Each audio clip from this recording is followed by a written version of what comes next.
Primul venit, primul servit. Ultimul pachet de centrală cu 2 ochiuri de gătit. De la 6.000 de lei la 5.500 de lei, preț cu discount. Având în vedere că urmează să avem scumpiri de prețuri, credeți-mă că ăsta este ultimul preț și ultimul pachet disponibil. La 5.500 de lei primiți o centrală de 18 kW care vă duce 70-80 de metri pătrați, un vas de expansiune de 3.6, pompă de circulație 25/4, grup de siguranță, îl vedem aici, regulatorul de tiraj și 2 calorifere 600 pe 800. Aveți pompa aici, vasul de expansiune, caloriferele exact în spate.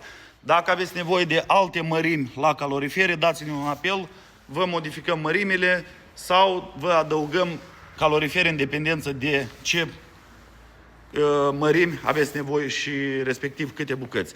Facem livrare în toată România, centrala este cu 3 ani de zile garanție, grătarul este din fontă poziția iarnă-vară, vedeți aici poziția o avem mai sus ca să avem focul cât mai aproape de ochiurile de gătit și mai putem pune grătarul în jos ca să avem o cameră de ardere mai mare. Uitați aici. Da?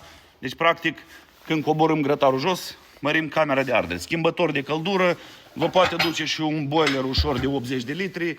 Dacă doriți să facem modificări, spre exemplu, dacă nu aveți nevoie de calorifere și doriți să includem boilerul, nu este nicio problemă, boilerele le avem acolo. Pentru alte detalii, clarificări sau ofertări, nu ezitați să ne contactați.